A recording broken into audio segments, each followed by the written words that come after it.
n'abaliko tambula n'abaliko enzige ebuuka na nzige olaba n'abazungu baakiraba nti birds of the same feather kati nno nkuleetedde banywanyi bo mu nsonga zonna ezikwata ne tekinologiya Yoshtech Services bw'ova ku bano ogenda kuwangatto Yoshtech Services be baliko oyagala kukuzimbira website oba application olina ekyakubulako mu system ya kompyuta yo bano babinoonya ne babikomyawo oba kyewandiise data recovery tebakoma okwo Yoshtech Services era bakuyamba okulaba ng'olina obukuumi ku bibanja bye ebya intaneti kiyite cyber security services era nga bakanika ne computers bano nakugambye bannakinku mu tekinologi era nawe ayagala okwebuuza ku kintu kyonna ekikwatagana ne tekinologiya tukwaniriza oyagala cloud services network services oba software development naawe beekwate basangibwa Rubaga Road opposite Barbados Hotel okuliraana Trinity Christian Church bakubireko ku noti 7 noti 5 519 715 oba noti 787 996 667 Yoshtech Services empowered by innovation. Obulamu bunyuma, obulamu buwooma. Ekyo tekiriiko awakanya wabula obulamu bunyuma bulamu agugi mazima wuliriza nkuleetedde ekyokuddamu ku ndwadde ez'enjawulo ezituteganya mu bulamu gwe wamma ne tulema okweyagala. JS Medical Hubs bano bakugu mu kujjanjaba ebizimba mu lubuto tujjanjaba hania n'abulira ddala otawanyizibwa ndwadde za lususu ebimmonde ku matu enkovu ezizimbye oba nsundo byonna tubibuzaawo ate nno tetukoma okwo era tujjanjaba ulcers sukaali pressure n'endwadde endala nnyingi abatawanyizibwa mu nsonga z'omukisenge nammwe tetubalekeredde tulina JS body cleanser nga bw'olinywa lino likamula obucaafu bwonna mu mubiri olwo JS immune booster ne lizimba obutafaali mu mubiri linyweko weetangira okulwalalwala ku JS Medical Hubs eddagala tukozesa lya butonde teririna bulabe yadde. Basebo ne bannyabo mbalamusizaako mu linnya lya Mukama waffe Yesu yenze musawo John Sewanyana wano ku JS Medical Hubs njagala okujjukiza ekintu kimu nti obulamu buli mu ngalo zo byolya ku sowaani yo oba byonywa mu kikopo kyo bye bigenda okusalawo onaabeera mulamu oba onaabeera wandwadde. Tukuyita wano ku JS Medical Hubs tukujjanjaba endwadde jjukira nti ffe we tujjanjaba ensibuko tujjanjaba cause tetujjanjaba symptoms. Tukuyita jangu ojjanjabwa endwadde yo wano ku JS Medical Hubs ojja kuwona mu linnya lya Yesu Kristo. Amina. Tusangibwa Nansana okumpi ne Nansana Business Center oba tufune ku simu zino wammanga noti 7 noti 6 367 362 oba noti 772 999 noti 29. JS Medical Hubs for health and skin solutions. Ofuna ekirooto akati mukwano gwange ye yafuna ekirooto kati nali eri mu church gye nagambye gye twasamiriranga abasiraamu gye twabeeranga n'abalala kati mukwano gwange nafuna ekirooto nga ali ne Yesu Kristo mukwano gwo ono gwe mbadde musamira naye ne bajja najja ewaka ewange n'ababuuza wendi kati mukyala wange n'abagamba takola ki taliyo ali eri mu kusabisa mu kusamira nga bw'okitutte ali eri mu kusabisa kati Yesu n'amugamba mukwano gwoyo mugambe asonyiwe omuntu ono n'omuntu gwe nayogerako yali yankola ebintu ebitali birungi mabegako eri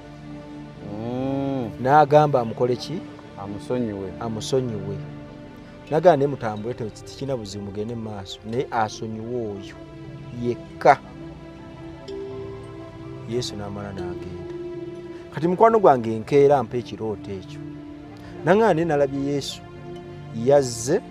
ne tujja ewaka ewuwo nga toliwo ng'oli eri mu kusomesa naŋŋamba naye yaŋŋambye okole bw'oti oli mukwano gwange yakomawo kati n'ekitwala mu mutima gwange nekyampa obuzibu okukkiriza nga mpulira kijja naye tekituula kiringa bw'oli bwanagamba ekintu nga kibanga ekiyingira ate nekikola ki nekifuluma nensooka nenkiwa obudde kumbe lwe lwali olujegere olugenda okunsumulula kati bwajja naye n'amugamba nti mugamba asonyiwe nakeera ku makya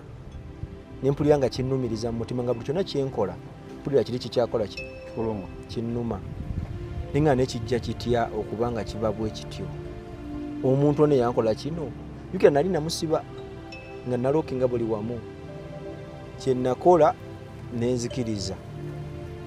neŋŋamba kamusumulule nenkwata essimu yange nemukula nemugamba wankola bwoti ne bwoti naye okuva n'olunaku lwolwaleero nkusonyiye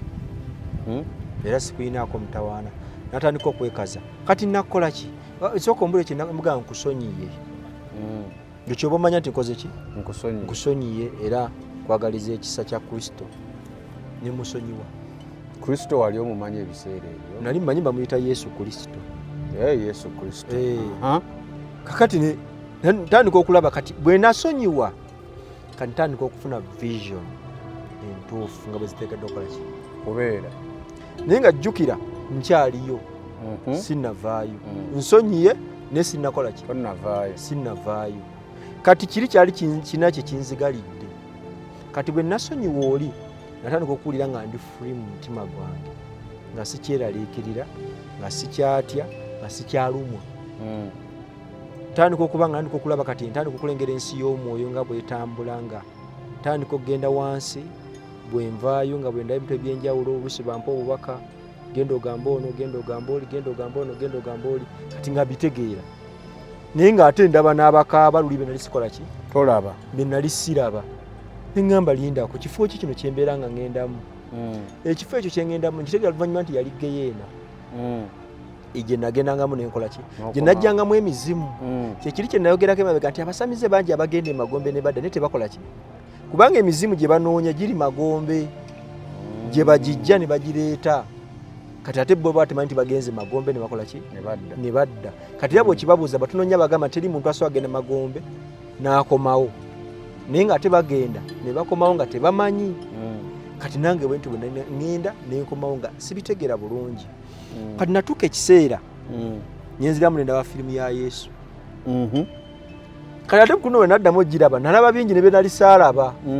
nga ndaba mulimu ebintu ebyeyongeramu ebiki ebingi era ye yankaabya amaziga saasobola gimalako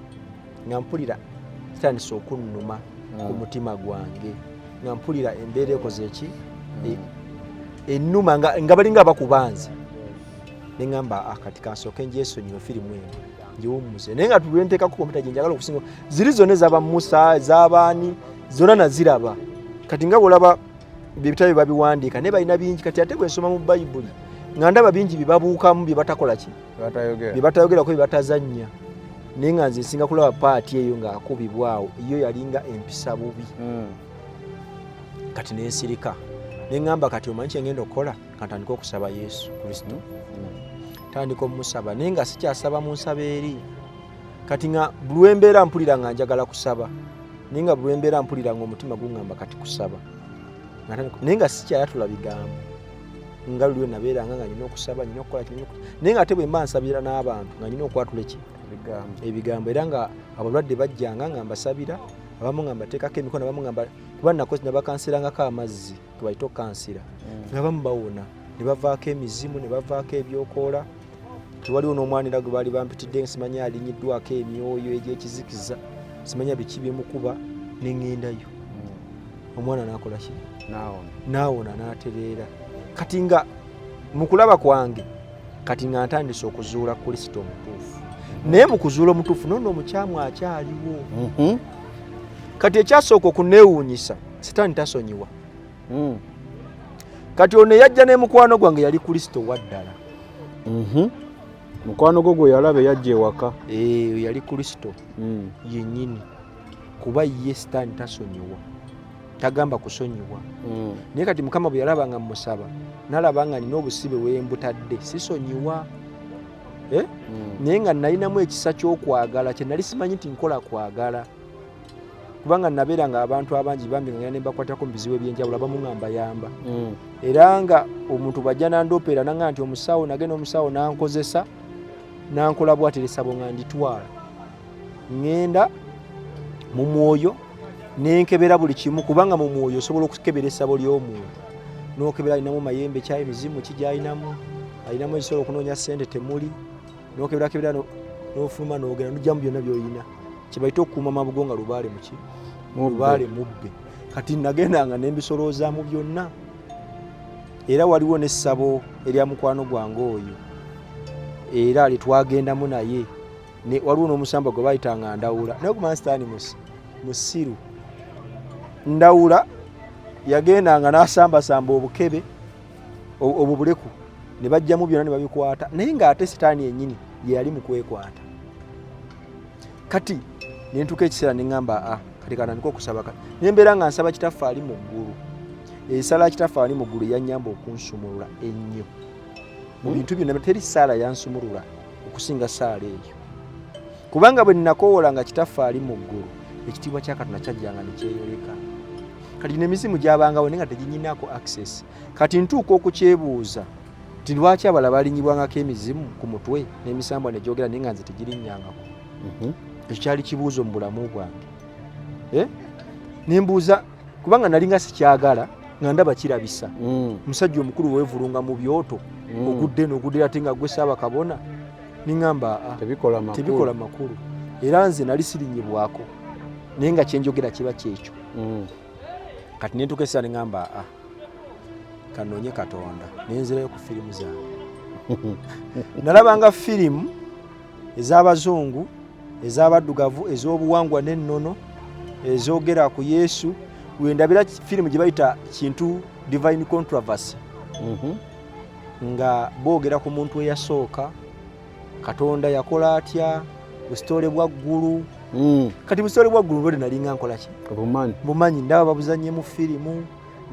bagamba kintu simanya bamuwa ebigezo agende ku gundi okusena amazzi mu kigundi ekisero asena amazzi agaleete ali emiwumbo gy'emmere ekintu nekijja nekigirya emmere era neggwawo naye yali katemba. Kati babizanyanga byonna nembiraba naye kati nze nali nninako okukola ki okumanya kino kyaliwo ekino kyaliwo kubanga emisambwa gyannambuzanga negindaga kino nakino naye nga Yesu Kristo bw'agamba mu Matayo 20:14 paka 15 ti enjiri eribulirwa mu nsi ne mu mawanga gonna naye enjiri ya Yesu Kristo abasinga tebajja gimanya kubanga abantu bangi abakyali mu musibe nga balokole naye nga bakyakola ebikolwa byenakola ki biwavaamu naye nga ate bangi era bakyakikola. Kati natuuka ekiseera nimba nga njala kulaba Katonda nga nzizeeyo mu mudu eri eyasooka ey'okulaba Katonda. Jjukira ne kyaki yange etambula akasente bakaleeta kebaleese yakolumu naye nga nali nga nfuna sente okuva ebweru wabweru w'eggwanga nga nfuna nentegeka kyakulya kyakunywa wetaaga kika transport nga nsoboka kase kiwalinga. Kati nze nali simanyi tinkola kwagala Katonda kyayagala. Kati abantu bajjanga nembaliisa nembanywesa ku ssente zange n'oluusi tebakola ki tebalina. Kati nze nali simanyi nti kyenkola Mukama kyakola ki kyayagala. Naye nga bino byengattako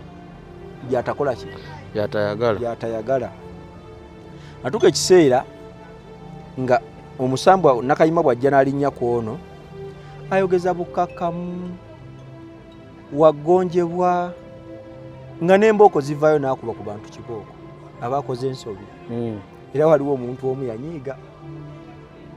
Nakayima yamukuba embooko bwenzi y'omu y'olyo wa capati. Nakayima yamukuba embooko olw'obwenzi yagamba mundeetere omuggo ate yagutuma mukwano gwe gwasinga omwagala namugamba ndeetera omuggo ekyala kino kigambe tekiwulira jjo wabadde luddawa namugagoloza sikulaba wabadde mu bwenzi namukunya embooko ze nga ziizo naddamu natwa nagamba bamugamba tomala okukuba nga weebaza webakukuba eyo mbujjajja nga weebaza webanyo jjajja neyaziza nnyo olw'okunkuba kubanga aba akugunjudde kaze tongunjulanga. Era abasinga kati ebiseera ebisinga waliwo era mukwano gwange bujjajja yajja yawulira bikooye manyi okulya nga yekyaye asabye ebintu abiraba basooka mukozesa emikolo gya mitwalo 3 nakola emikolo gya mitwalo nakola emikolo gya mitwalo 5 jjajja jamuga nva wala namugaba bova wala ddayo ebintu mbikooye sente zange ziteeka temumpa nagamba bwoba ovudde wala ddayo teryakuyise mbasaba temubimba kyokka mwe mujja buzi. Omusajja n'atabuka n'anyiiga. Kati kyaki etambula. Tuka ekiseera nga mpulira ono agamba kino, noono agamba kino. Kati tujja tufuna omugagga. Ono Mwenka Kazande Sitaani mubbi era mulimba. Tufuna omugagga. Omugagga ng'agamba alina obuwumbi bwali obuwumbi oba bumeka oba 7 oba 8 obuwumbi 10 zali milioni 7 eza dola. Omusajja bagamba ziri kwaki? Ku account. Kati ng'omulimu gwatukira mu mikono gyange. Jukira ngeze egy'emirimu nze mu nsi eri nali njimala bwogu nga seddaga balala bannyambako. Kati bajjajja bampaawo amagezi awo. Bangamba kakati omanyi nti omusajja agamba sente singa zivaayo omutemwa gwammwe gwe guno. Ne sente baazikwata ku akawunti ezisobola kukola ki? Kuvaako. Nga mugamba nti kati sente mulimu tujja gukola. Kati nsooke empeeyo mekama nga towaayo. Tujja kukola ki? Gukola. Kati jjajja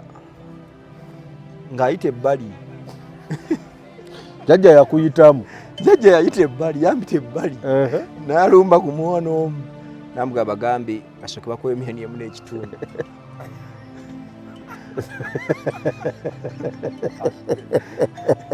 Jukira nze. Twala eri. Kyali kitya? Jjajja ayita ebbali. Ayita mu mwana. Amugamba babaweeyo milioni 1.5. Mutandikireko emirimu. Omwana ayogera. Jukira oli omugambye. Mugaye akyaliwo. Bana tesibalabanga. Tusabye naye tumusumuludde. Ebyali bigize ebikoze eki? Bitadde ebimu. Alina n'essomero lye sijja kwogera. Sajja nga n'esente oli mukwano wa mukakasa shuwa kubanga akimanyi kirina okukola ki? Okuggwa. Ate nga nange nkimanyi. Kumba olwo Mukama ali mutufu batulokoke. Abatulaga bulimba. Buli mu sitaani. Kati nga jjajja agamba kakati ninda kubawa ebyobugagga. Naye ezo sente mugenda kukola kino mukole kino.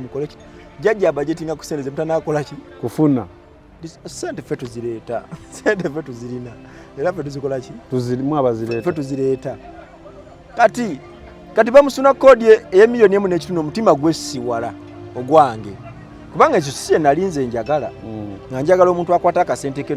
n'amazima n'obwenkanya. Aŋŋambye nti omanyi nti kubanga nze enkola yange walinga omala kulabako n'olyokokola ki? Osasula. Kakati omuvubuka aŋŋambye milioni 10 ate bamugambye afune waagitwala agiteeke. Naye nga jjajja yagala tusuna kodi. Yagala kubba musajja. Nensirika. Neŋŋamba kati kino sijja kikkiriza. Ne mugamba musajja tumuggyako milioni 1.5. Ali mu mbeera mbi. Olwo omuteesa ne jjajja? Ndine mukwano gwange. Bwe tujjako milioni 1.5. Musajja ali mu mbeera mbi. Kati ate tukole amateeka wali ogerabidde?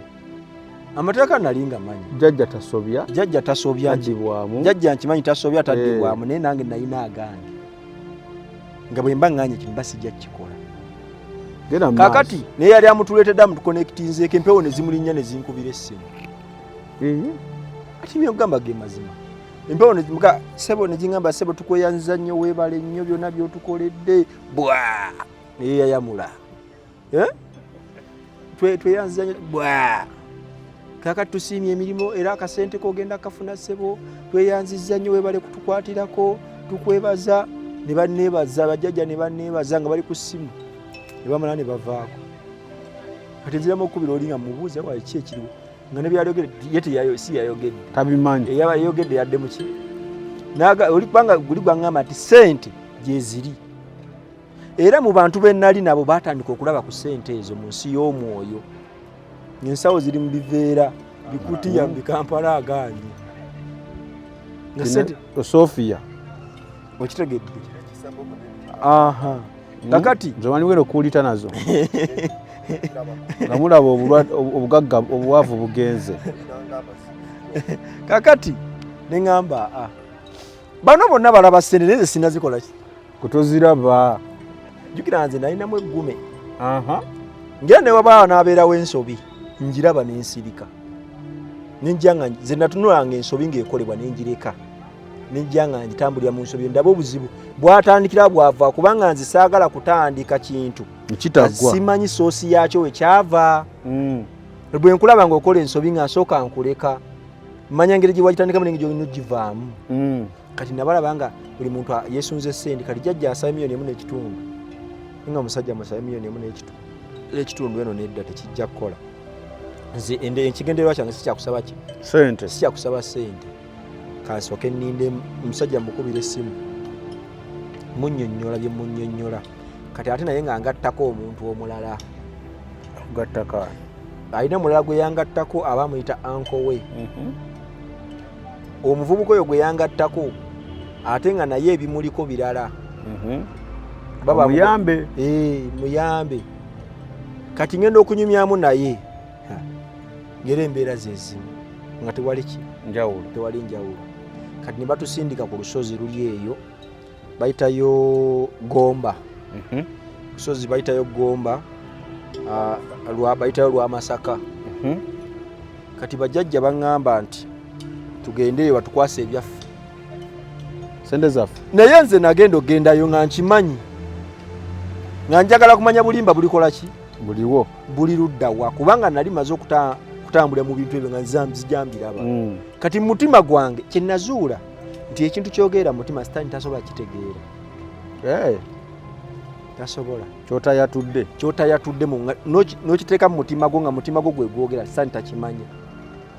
era agenda okukimanya nga kimaze kutuukawo. Obulamu bunyuma, obulamu buwooma. Ekyo tekiriiko awakanya wabula obulamu bunyuma bulamu agugi mazima. Wuliriza nkuleetedde ekyokuddamu ku ndwadde ez'enjawulo ezituteganya mu bulamu gwe wamma ne tulema okweyagala. JS Medical Hubs bano bakugu mu kujjanjaba ebizimba mu lubuto, tujjanjaba hania n'abulira ddala otawanyizibwa ndwadde za lususu, ebimmonde ku matu, enkovu ezizimbye oba nsundo, byonna tubibuzaawo. Ate nno tetukoma okwo, era tujjanjaba ulcers, sukaali, pressure n'endwadde endala nnyingi. Abatawanyizibwa mu nsonga z'omukisenge nammwe tetubalekeredde. Tulina JS Body Cleanser nga bw'olinywa lino likamula obucaafu bwonna mu mubiri. Olwo JS Immune Booster ne lizimba obutaffaali mu mubiri. Linyweko weetangira okulwalalwala. Ku JS Medical Hubs eddagala tukozesa lya butonde teririna bulabe yadde. Basebo ne bannyabo mbalamusizaako mu linnya lya Mukama waffe Yesu.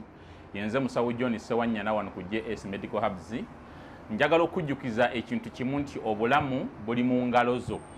Byolya ku sowaani yo oba byonywa mu kikopo kyo bye bigenda okusalawo onaabeera mulamu oba onaabeera wandwadde. Tukuyita wano ku JS Medical Hubs tukujjanjaba endwadde. Jjukira nti ffe we tujjanjaba ensibuko, tujjanjaba cause, tetujjanjaba symptoms. Tukuyita jangu ojjanjabwa endwadde yo wano ku JS Medical Hubs ojja kuwona mu linnya lya Yesu Kristo. Amina. Tusangibwa Nansana okumpi ne Nansana Business Center oba tufune ku simu zino wammanga noti 7 6 367 oba noti 772 999 noti 29. JS Medical Hubs for health and skin solutions. Kati njukira nze nagattabirire byonna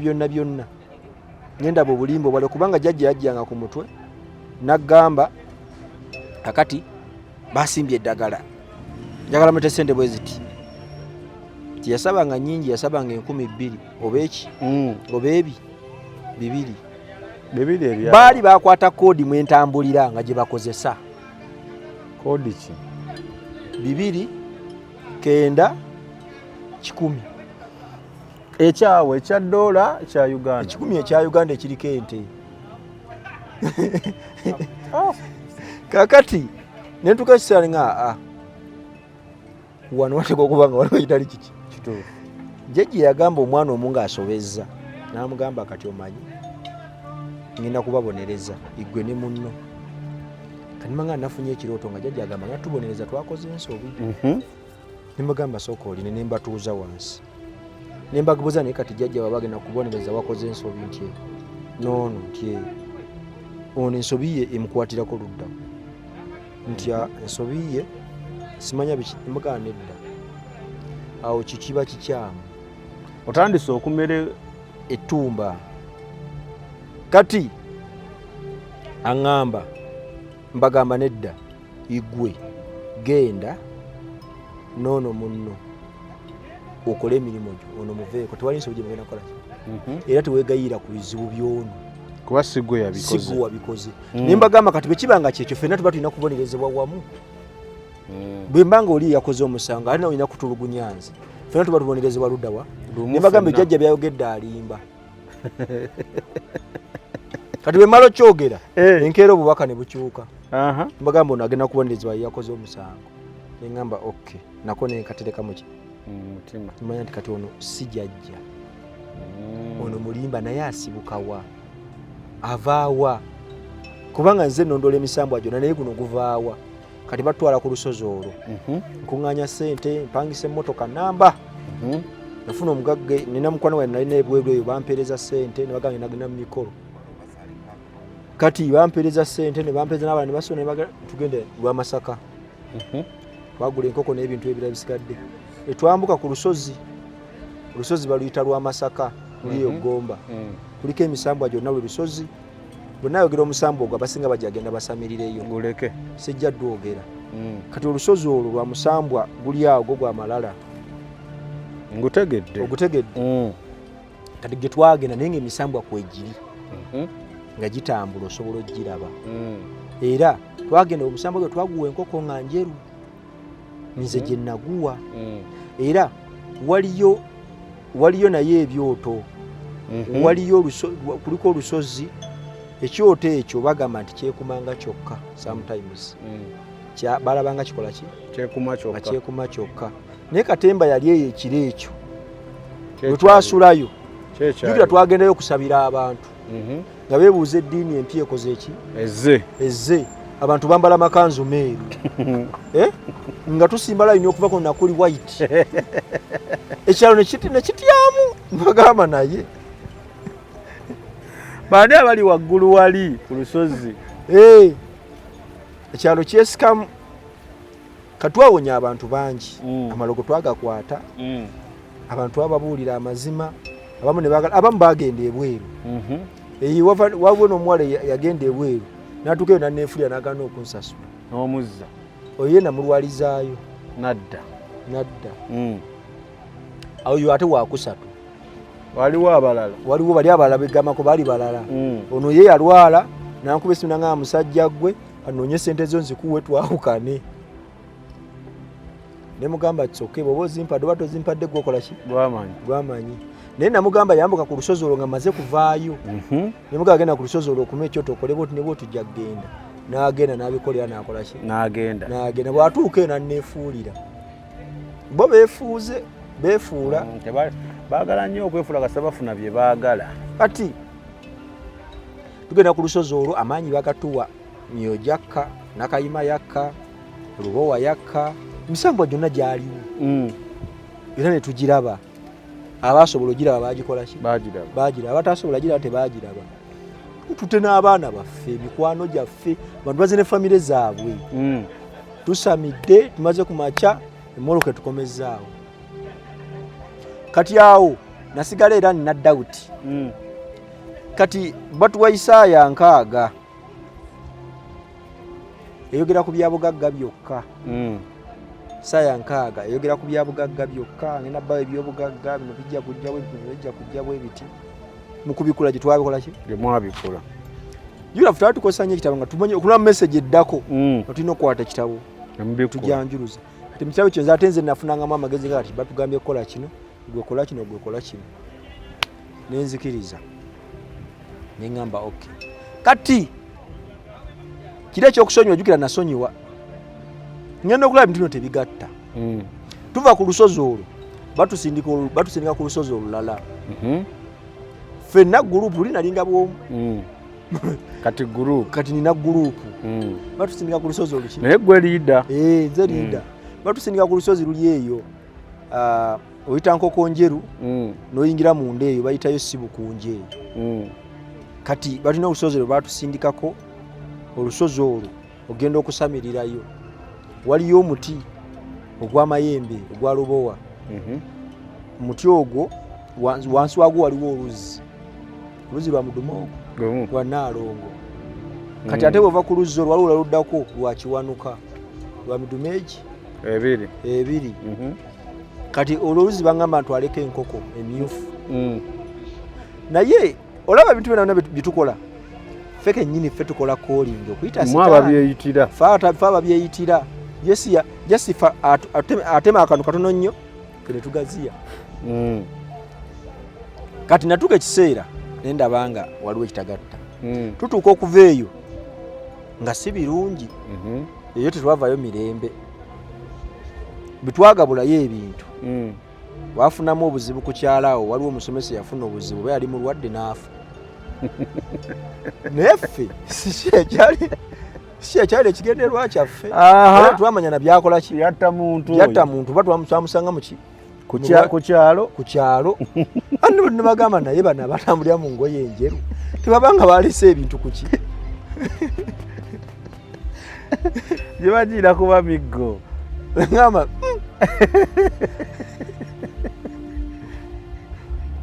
kati balowooza tulina bye tuleese ku kyalo tenza kuba bazze n'amajini nze kuba balina ebyokoola bali waggulu babadde bakaazu kakati sitaani atuwa omukolo gwa kusamba mupiira tusambe omupiira naye nga ffe tugwezingidde kale tukyusiza mu location bannaye okulaba nga ate tufuna eddoboozi eddungi wetubadde wabaddewo ebiyitawo bingi ebimotoka biki so tukyusiza mu location okulaba nga ate mu kimu kitambula bulungi tukyalina Jeremiah tutambula n'abujulizi bwe abanange mbasaba tukwate empola tugenda tuuka buli omu waayagala kimanyi buli ali kuno ayagala kumanya omukulu yafuna atya deliverance yakyuka atya mumukwate bulungi waliwo vidiyo gye nakola gye twakola naye nkakasiza nti abasinga temwagitegeera bulungi nateekako omutwe ogugamba nti sitaani yantwala mu ggulu nendaba Yesu bwekiri kati abasinga omutwe tebaagutegeera abamu bankubira n'okunkubira nga banvuma nga bagamba totiraba nti oyo muyaaye sitaani akutwala atya mu ggulu n'olaba Yesu naye kyali obvious sitaani tebakimanyi nti alina eggulu erisooka n'eryokubiri so mbadde nsaba ebintu ebimu nga tunakureactinga tusooke tutegeere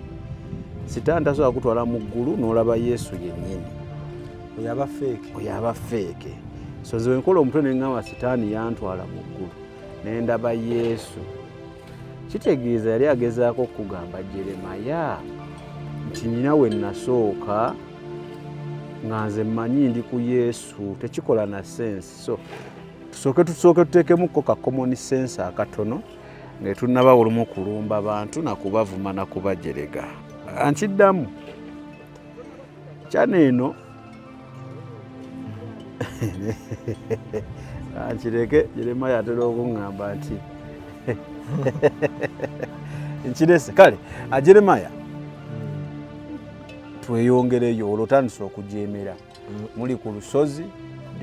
gye mugenze mwambala amakanzu meeru omuntu afudde ku kyalo kakati bajjajja nga batugamba ndawula alina omukolo gwayagala otutuwa atusumulule okuva ku ki lusozi olwo kyatututteyo tuwa ebyaffe kati nga atugamba tufune omupiira tuguzinge n'emikono gyaffe ng'agamba nze nguzinga kati bwe nazinga omupiira ogwo gulina kubanga gwa byayi kuba ndawula omupiira gwe kuba gwa byayi era yatuma yaloosa abantu omupiira kuba ye yatambulira mu kategori eyo y'abazungu ye omupiira gwe baguyita kyayibo abaali bazanye ku mupiira kyayibo bagimanyi nga tugamba tuzinge omupiira tukole goolo etya goolo 2 bino waliwo bino twazinganga edda nga tugamba tukole goolo 2 kati goolo ezo 2 tuteebe mu goolo etya Nina tutebe mu goolo etya mukole goolo 2 ate mutebemu emu tutebemu emu tulina kulwana kutebamu emu tiwosalaasala n'osala n'otuuka wali ng'olina okukomawo emabega toteebamu eri mulina kuteeba mu goolo etya kati omwana najja asimulamu omupiira ne gumu kati tugenda okuddayo okwebaka ne batugamba emikolo twagisobeza tugiddemu kati ne tuddamu tutema emiti tusimba goolo tusamba bulungi omupiira gwaffe. Goolo zino eza bulijjo nga mulimu abasajja abasajja n'abakazi abakulu n'abakazi nga basamba omupiira gusobole okutambula muki nabe guteekeddwa okubeera. Kati munnange otusamba mupiira nga tukola nga bwe baatugamba kati biri bwe byatabuka twali ku kisaayo kwennyini twali tusimbyeko goolo omu najja natugamba ne bannaye muli wano naye abantu bali eri babemulugunyaako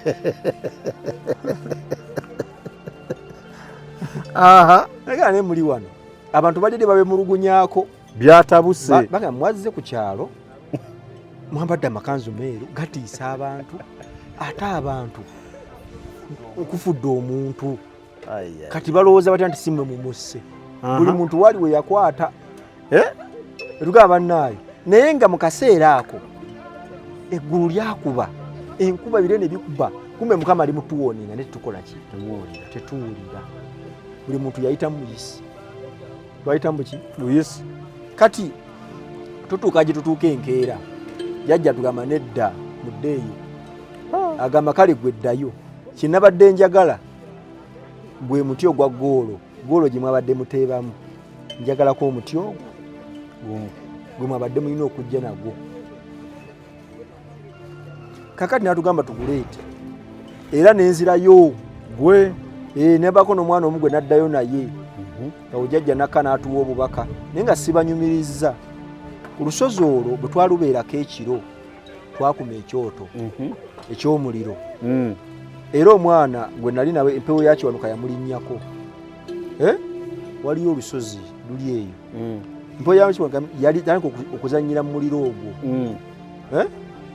naye stokisi zajja ze yali alina zajja kati nga ate nze kyonuka gwe mmanyi tayo kibwa muki muliro kuba ye nannyini gwo nga bwe nkirowooza kati ne mmanya nti kiwanuka okuzannyira mu muliro kabonero akalaga nti setaani ye bamutegekera geyeena mwateekeddwa okukola ki okubeera kati kyokuzannyira muliro si kipya kuba ajja kipulakitiisinga akibeeremu kati ku lusozi olwo abooluganda bangi baafuna ebirooto naye waliwo owooluganda omu yafuna ekirooto nga Yesu Kristo azze ku lusozi we twali nga yeetooloddwa musoke ku mutwe ng'ayambadde engule nga waaliwo ku kyoto kwennyini twatukumye ekyoto kuba twakumawo ekyoto ekyeku tukumawo n'ekyoto ekyobuse ekya Nakayima nga twali tetwawula nti guno omusamba guli wano kati omusajja bwe twagenda okukyalira ku ttaka eryo namukwatako ne mmusabira omusajja n'avaamu ebintu henna akankana bukankanya ati n'atugamba mbawadde ettaka mujje muzimbewo kyaki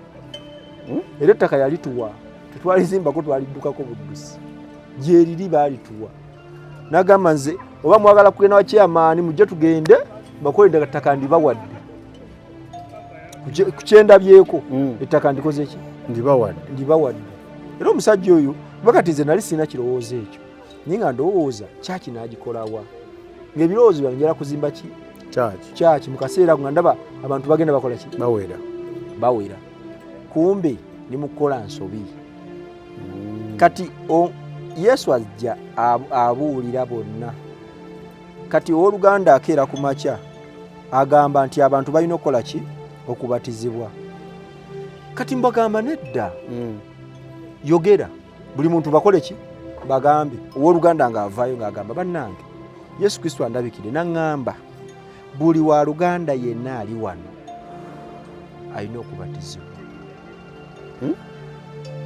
ekyo kyayuzaayuza ekibiina kyonna ani yagamba owooluganda omu bwe yavaayo n'agamba nze na Yesu Kristo n'agamba buli atakkiriza Yesu Kristo jukira nze gwe njagala n'abalala bamanyi gwe tusinza naye ate yennyini yagamba ataabatizibwe okuyingira mu linnya lye kati mu Oluganda olwali yakyogera abamu ne bakwata ebintu byabwe ne bayitamu ekibiina ne kiyulika ekyo kyokka kyayuzayuza ekibiina ekyo kyokka era entalo ne zijja nga zikola ki nga ziwera nga zijja zibeerawo ekitegeera kati nentuuka ekiseera nenjya nga ndiyalayizinga onesaba $1.5 jukira sente ziri tukyaziriko buno mbadde mbayisizaayo buyisa process gye twaleta tunatuuka ku sente abala booleke mukama oba sitaani abayoleka sente ti mu banka gye ziri ate nga n'oli yatuwa omuntu akakasa bukakasa kati omusajja yalina ettaka ennyumba ye ng'agitunda naye ng'oyo alina sente yamugamba bw'afuna sente banka agenda mumugulako ataamuwole kati omusajja netumugamba nti okakasa sente gye ziri nti naga nti kati ate mmwe mulaba ate nze nakola nti mmwe mulina okugamba nti sente kikola gyeziri naye nga amazima gali nti nze saalaba ku sente nti gyeziri naye nga information njijja mu bano bana bagambye nti sente tebakulaga okusinzira mu kaseera ako nalina eggume kiraka ekyanga omukama yali agala kundagako nti bakuleki bayalimba kati ate nze saakibuuka omusajja nga agamba naye buloka atwala ennyumba yange muŋŋamba ngumiikirize katukoze mugaa katusooka tusibe ennyumba eyo buloka tajja manerenda nimugaa katusooka tugisibe manerenda tajja gitwa netusibe ennyumba nga omusajja yali amuwadde wiiki 2 afulume omwezi ogusooka neguyitawo ogwokubiri ogwokusatu omusajja abuza ne bannaani nga n'omusajja takyamunyega nga yakkakana yamuvaako nagabo nafuna sente ojja kuzimba kati ngaomusajja abeera mugamba sente binazifuna leero tugende ate ngaomusajja abasokolamu obusente mbadde nembaga nenze ngesibulaza muga nenkubulire nze sinalaba sente siziraba okumulaga nze nazirabanga ziri mu Kampala aganye nemugamba sente nze sinazirabayo kati kyenakola nengamba manyi sijja kaana n'abantu kampe kiwerevo kati nemmanya wano twayingira ebintu ebiki bye tutategeera jjukira bano bonna abazze bwe bansanga nasamira dda bansanga nze nakola bye nakola tebabikola ki tebabitegeera tebabimanyi kati neŋŋamba kyengenda okukola kanzire nsaba oli gwe nasabanga mu kasirise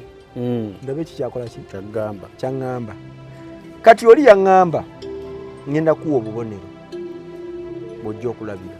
naye teyaŋŋamba nti ŋŋenda kuwa obubonero obulaga nti kikyamu oba kituufu naye yaŋŋamba ŋŋenda kuwa obubonero onaalabira oba kituufu gyeziri oba nedda omusajja twatuuka ekiseera musajja ennyumba ne bagitwala nga sente zikola ki teziriyo naye nga owooluganda namugamba nemugaba bulaza ono waliwo ekitali kiki kituufu waliwo diversion wano naŋŋamba ok nemugamba nempewo ezijja nezoogera sizeezo nemugamba eno bwejja eyogera kino jjukira nze nabikwala dda nembitereka kati nzijjayo bwino kati jjajja ku mutwe kumbe nategedde ajja abuuzabuuza ampa emingalo nzigaano zikwatamu mubuuza gwani ze nemuzigulwano kakati de nemugamba gwani naŋŋamba akulaba olina ebitiibwa bingi otudde ku nnyanja oli mu nnyanja ebyobugagga bikweto nemugamba gwani naatema n'agenda kati era addamu ajja nga bali waka wange ne munne omulala yajja ali waka wange najja nga azze kundagula naŋŋamba mukyala we oyo tatwagala biki nemugamba watandika ddi okulamula amaka gange mbadde naga emyaka gyonna niye abadde agalamula kati gwe ovuddero gy'olamula amaka gange ekyo kyanzijjako tabuka ne jjajja nemugamba mufulume wano nembagamba mufulume wano ate temudda naŋŋamba kakati singa abadde atwagala tetugobano nga nedda ekikwatagana ku bulamu bwange famire yange mbaddewo ebbanga lyonna simwe mugiramula mufulume mugende bwe naaba mbeetazi njabbakola njabbayita jjajja n'afuluma jjajja bw'afuluma kimpa obukakafu olwo bandaga obuki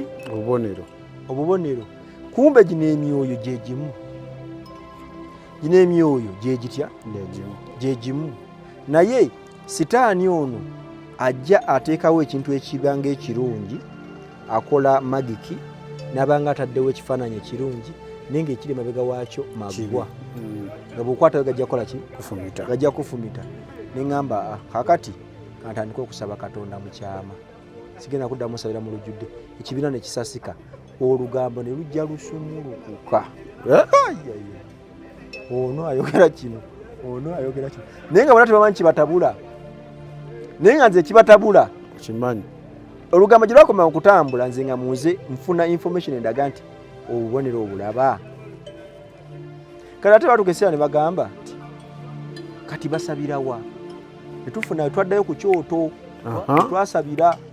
ku kyoto katutuuka ku kyoto eyo tuddamu kikuma waliwo akaluumu tukanyamu tusaba basooka tusaba n'abalala bajja batwegattako katunako twasembayo okusaba nabo akayumba akakankana kali kagenda okuvako amabaati twegatta emikono kubanze nakwata amaanyi ge nalina neŋŋamba kangakozesa nembaga twekwata emikono fena twetololebwe tuti nengata netusaba akayumba nekakankana musisi nayita nga teri nkuba teri mpewo naye nga akayumba kajugumira kati kati nentegeera nti munze mulimu ekitali kiki kituufu netaga nkijjemu naye nkijjamu nti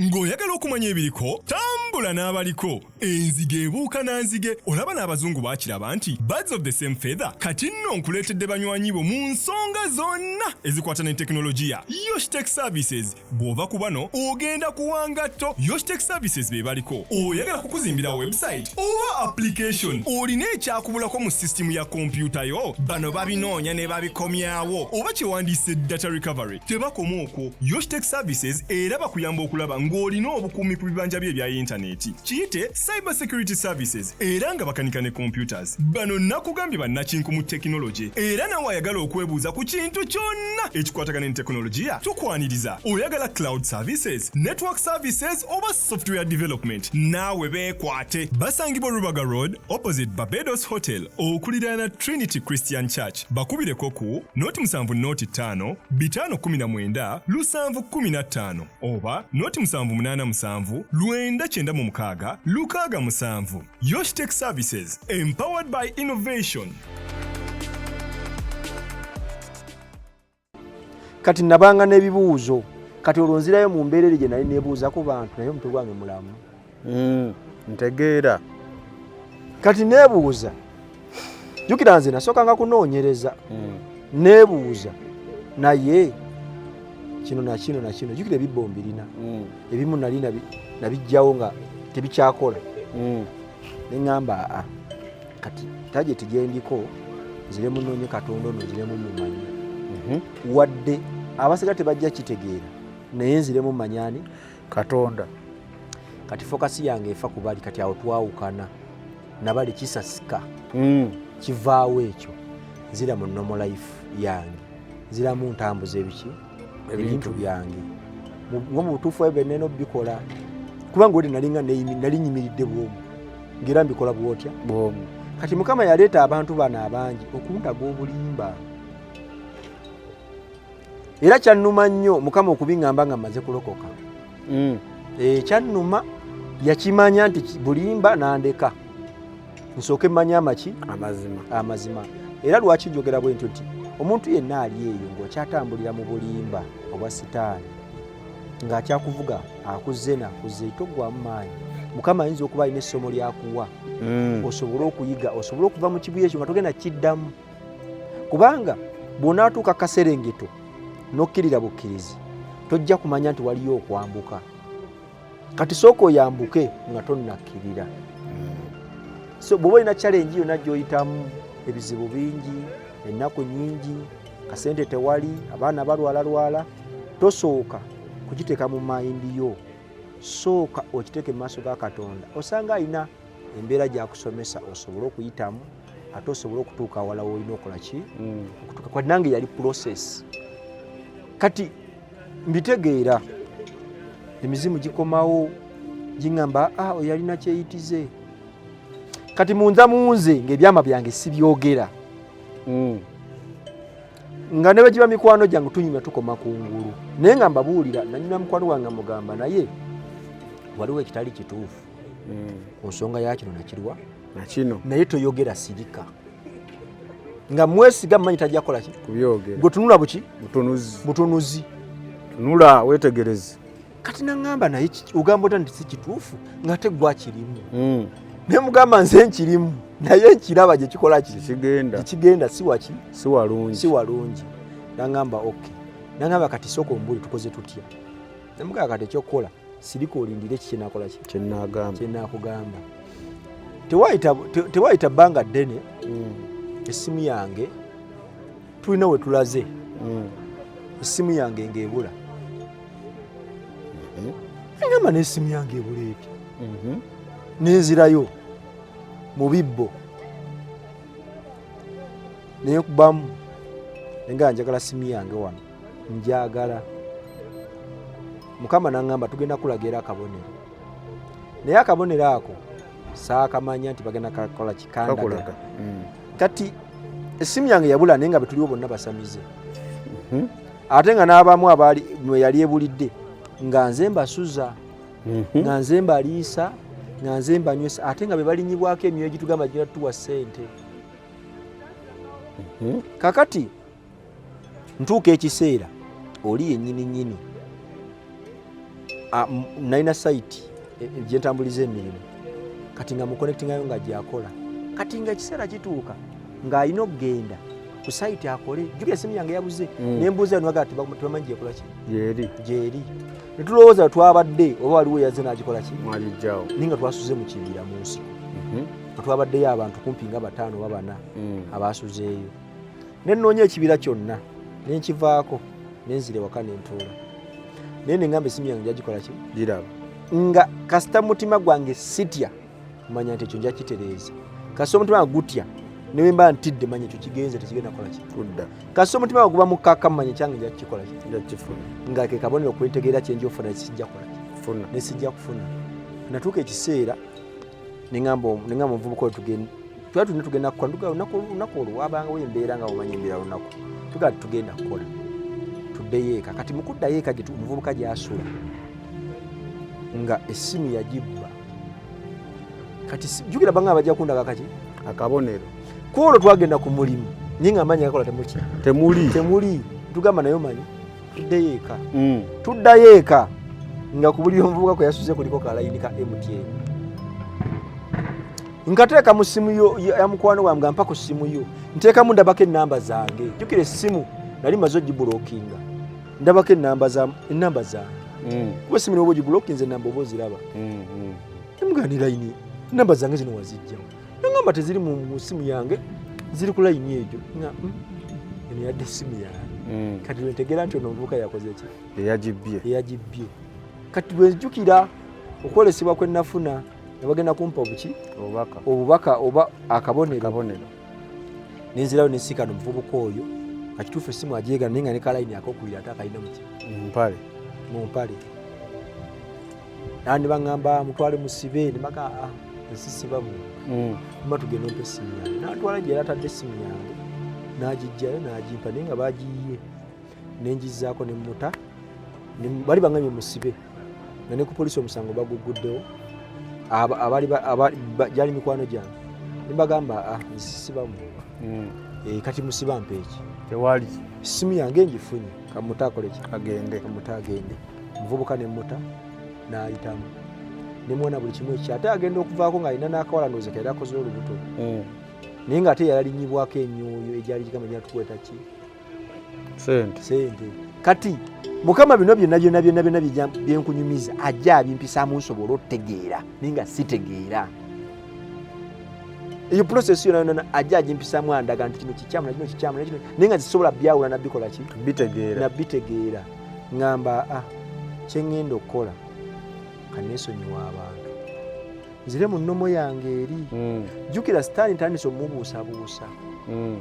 ebintu bye byali birina okukolebwa sikyabikola nga birina kukola ki kolebwa kati tukeseera omutima gunnuma ŋŋamba naye omanyi waliwo embeera ki endala kangendeko mu nsozi eyo tandise okuddayo ate mu nsozi gye nalinga nkolera ebintu gyewasookera nzirayo nfuna obubaka nga obubaka tebutiisa obubaka bunzizaamu maanyi buzza maanyi kati era omutima gunnuma guŋŋamba ddamu okwate ku bayibuli osome mbikula bayibuli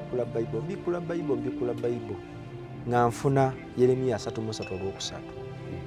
bayibuli ngagamba nti mumpite n'abayitaba nemboleka ebikulu n'ebikwekeddwa nebyo byonna ebyakeekebwa njabikola ki njabibalaga naye nga neebuuza biki ebyo ebyakwekebwa byekisobola kulaba kati nga neegomba ekintu kimu nti singa afazaali mukama avayo nanneeraga nenga ndi kati nzuuno kino nakino nga tavaayo nga bwe natukanga okubanga nsaba nenga sikyasaba nenga nemulugunya bwemulugunya nga mpulira waliwo ebintu abuseeko byesitategeera ate mukama tavaayo kubinnyonnyola neŋŋamba naye mukama kati nkoze ntya kubanga nsabye nkoze buli kimu kyonna kikoze ki kigaanye nimbuuza naye obeera luddawa gyotasobola kuntwala nendaba nkuyita sikola ki sikufuna nange ntandise okwemulugunyamu nga onaabeera nogane banna katonda gwe tusaba ono aluwa nga tajja embeera nempulira nga entabuseeko nenga kati kyengenda okukola kansiibe kalolo ntandika okusiiba nsiiba omwaka mulamba nasiiba ennaku 360 sikyakola mikolo gyonna naye ebintu mbirina ng'osiiba kuva ku makya n'osibuka olweggulo nga nsiiba bwe mba ndidde olweggulo essaawa nga emu nkoma ku ssaawa 4 nja wakati w'essaawa mpaka ssaawa 4 siddamu kulya ate nga ku 9 ssaawa 8 mbeera mu kusaba nga nze nzuukusa n'abalala nga bwe nzuukuka nzukubira abantu nga 10 bazuuke basabe olwo osaba biriwa ng'olwo nsaba Yesu Kristo kubanga ebintu byaliwo nenga biringa bitakyakola naye nga mbirina siga nti nali mbijjeewo naye kati nga ntandise okusaba n'okusiiba nga njagala kutambulira kati mu buyama by'obwakabaka asobole okunneeyanjululiza sobole okumumanya neŋŋamba kati kamunoonye naliko okusiiba nasiiba nasooka nensiiba ennaku 10 gy'emyezi 3 n'ennaku 10 nensooka nensiiba emyezi 3 nengiteeka wali ebbali nenjira dulayi ya nnaku 3 nenjivaamu dry kati kwe kuyingira omwaka nenkalakata omwaka mulamba nengukuba ebbali linda wasiba dry ya nnaku 3 nasooka nensiba dry ya nnaku 3 nensiba ennaku 10 kati awo naye ntandika January nentandika nayo January nemmaliriza nga 1 nimanya nti omwaka mulamba ngukubye wali nendyoka nenkogga nengwawo nga magumba gonna galabika ninga kyenoonya Katonda ono azayogera ddemu akole ki ayogere afazaali ambuulire nti kiki ekikyamu kyenkola nkyesonyiwe nga kyenneetaaga ambuulire ekyamu kyenkola kyesonyiwe naye ng'ate yandagadde ekyokukola nze atannaba kikola nze atannaba kulaba kati nafunanga ebirooto ebyenjawulo nga abantu bangu nga nakufunyeeko ebirooto okumanya sitaani muzibu bwamanya nti olina mesegi kati bw'oyogerako ne Roland noyogerako ne Samike kati ate abawa ebirooto abamulala ayita mu muntu mulala yabawa ebirooto kigeza mukama ayogedde olugu nti yabaddewo nga tuteesa yatulaba yatubuulira bino ofuna confidence okitegedde kumbe mwakyogeddeko kati nakimanya nti nze Roland wanakiroota sijja kikkiriza kati ng'alina okuyita mu muntu omulala ajja akubuulire ate abaddewo kubanga ekyo mukama akikozesa mukama waffe Yesu Kristo akikozesa asobola okuwa omuntu message ajja agikugambe nga tamanyi mbeera mwoyita naye ng'ate embeera egyoyitamu mukama waffe Yesu Kristo ayagala ekyusa obulamu bwo kati naayita mu mulala najja naga Sami wategedde nti mukama agamba nti kola kino naye ng'ate kyagamba kiki kituufu kati ne sitaani asobola okukiwulira nga tukinyumyako n'akiroosa omuntu oli najja oli najja naye kati kiri Mukama kyaleeta kibeera mu mutima gw'omunda nga teri akimanyi nga gwe wekka gwakikola ki gwakimanyi. So enjawulo ya ekya Katonda Mukama kyaleeta kiba mu mutima kuba wagambye sitaani eky'omutima takiraba kati then sitaani ye kyakozesa we mukyogerako asobola okukiroosa omulala oba n'akibuulira omulala najja n'akigamba. Kati kankuwa ekyokulabirako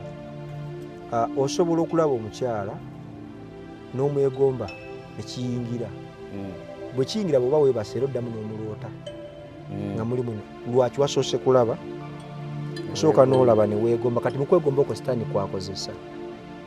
n'akwata mayindi yo yonna n'agiteekamu ekyo. Kati ne bw'oba ogenze ewaka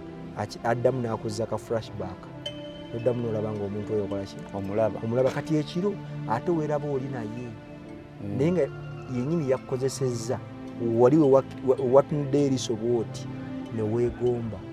Kati bwe weegomba n'okiteeka mu mutima sitaani ekyo kyasinga okwagala kyekibi kyoteeka mu mutima. Kati bw'okiteeka mu mutima ne kizaala obujeemu. Kati jjukira Katonda oba toli wa Katonda oba oli mu kizikiza. Kati obeera wano ng'onoonya okusala okuddira mu kitanga naye nga tokola ki tosobola. Kati nga kino ekizikiza kigamba naye oli omuwala wamulabye otya. Kati bwe bakoleraku bya Katonda bijja kitono tebijja kiri awo. Kati ogenda okuwulira nga emmeeme eyo eyaayaana okubanga enoonya kiri kye yalabye. Kino kankijjeyo bwenti osobola okulaba omusumba nga waliwo omuntu gw'asabira n'awona. Bw'amusabira n'awona kituufu n'okakasa yakoze eki yawonye. Omutima gwo n'agutwala olw'ekyo kye yakoze omusumba. Kati ne bw'oddeeka era omuloota nga naawe azze okukusabira omusumba jasi kiba mu ndowooza mu bwongo nti walabye omuntu n'omwegomba n'omweyagaliza. Endowooza eyo ejja yeezimba. Kati gyakoma okuba nga ejja yeezimba yetuka ekibi ne kigaziwa. Ebyo by'owulidde oba ebyogeddwa mu episode eno si birowoozo bya Unique Media nga channel awamu n'abagikulira wabula birowoozo by'abantu ssekinnoomu mu kiti kyabwe.